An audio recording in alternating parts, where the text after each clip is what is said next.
चला मंडळी, दिवाळीला फक्त 4 दिवस उरलेत आणि आता पटकन असं फराळाला सुरुवात झाली आहे.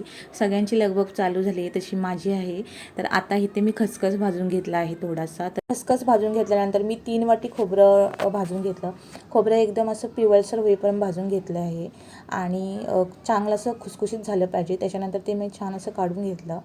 इथे मला कढई प्रत्येक वेळेला छान अशी पुसून घ्यावी लागत होती, कारण काय माहिती आहे, कढईमध्ये जे असतं राहिलेलं उरलेलं ते वास मारतो आणि त्याच्यामध्ये खवट वास येऊ शकतो. त्याच्यानंतर मी थोडंसं तूप टाकून घेतलं आणि त्याच्यामध्ये आता मी रवा भाजून घेणार आहे. इथे मी बारीक रवा वापरला होता. हे मला सगळं करायला 2 तास हवे होते, तर मी रियाने दुपारी झोपला होता तेव्हाच मी हे सगळं करून घेतलं होतं. कारण काय माहिती आहे, आणि मला सोबतीला वगैरे कोण मदतीला नव्हतं, तर म्हटलं आता आपण हे रात्री करूया. तर त्यासाठी मला इथे दुपारीच सारण बनवून ठेवायचं होतं आणि बघते तर दुपारी 4 वाजता एवढा काळोख झाला, अंधार झाला की अचानक पाऊस पण आला.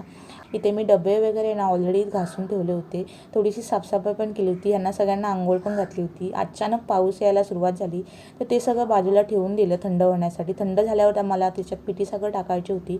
तोपर्यंत विंडोमध्ये हे सगळं असं सुकलं होतं, ते सगळं आत टाकून घेतलं आणि इकडचे कपडे होते बाहेर टाकले, ते आत घेतले आणि खूप मोठा वारा पण सुटला होता.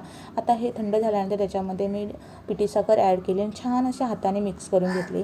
चला, तर लाईट पण गेली होती, तर त्या लाईटी गेल्यामुळे सगळा अंधार झाला होता. त्याच्यामध्ये मी जेवण पण बनवून घेतलं आणि मग पीठ मळायला घेतलं.